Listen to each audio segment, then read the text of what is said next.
So let me ask you something. You're closing new logos, your customers seem pretty happy, but does your growth still feel a little capped? Like you're running on a treadmill? You're working really hard, but you're not actually accelerating? If that sounds familiar, you are definitely not alone. Today we're going to dig into one of the most common and frankly, deceptive plateaus in B2B SaaS, getting stuck at 104% net revenue retention. 104%. I mean, it looks pretty good on a board slide, right? You're actually growing revenue from your existing customers. But what if I told you that this number is actually a trap? It's that comfortable middle ground where truly efficient growth goes to die. So why isn't good enough? Well, because the difference between good retention and great retention is, well, it's everything.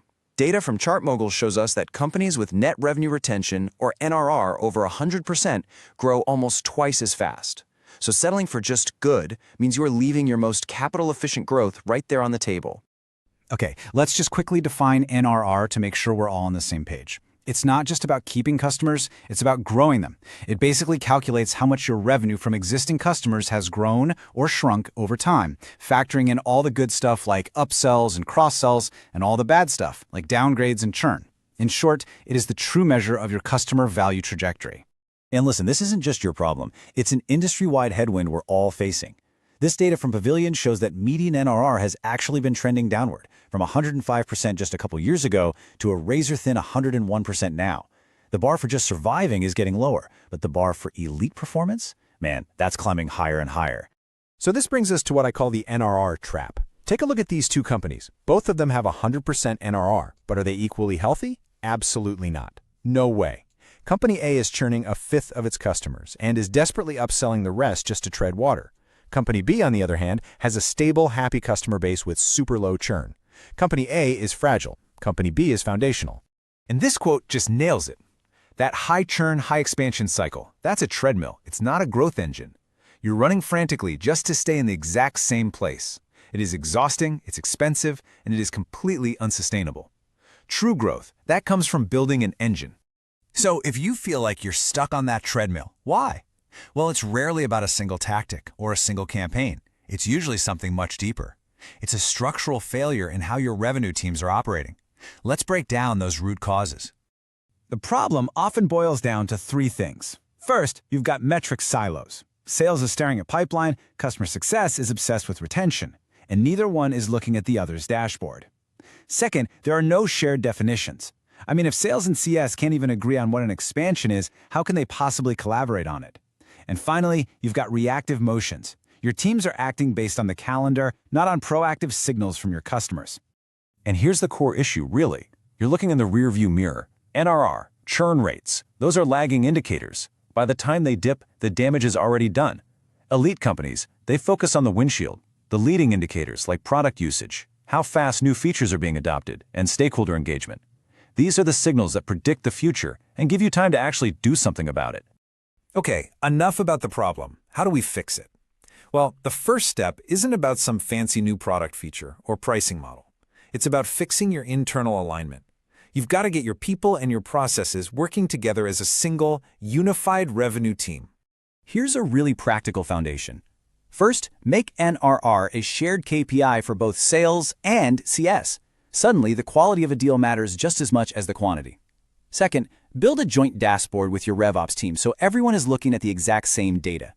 And finally, standardize your definitions. Settle the debates once and for all so you can focus on execution. You want the single most impactful change to drive this alignment? The one thing that will get everyone's attention? Here it is. Research from Prospeo shows that adding a 10 to 15% NRR or retention component to your sales team's variable comp plan is the highest leverage move you can make. Why? Because compensation changes behavior, and it changes it fast. All right, so once your teams are aligned and pulling in the same direction, it's time for the second fix. You have to actively engineer expansion. Elite NRR doesn't just happen by accident. It is a systematic capability.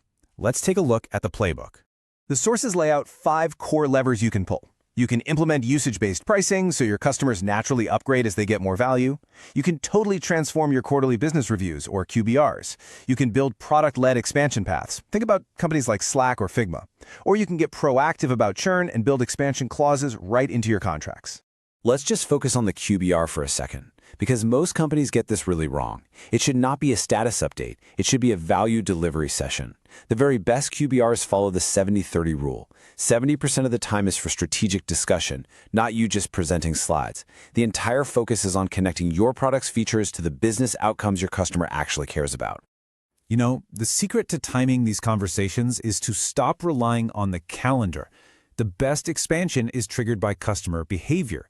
Are they getting close to their plan limits? Is a whole new department suddenly using the tool? Are their support tickets getting more and more advanced? These are all signals that a customer is ready to grow.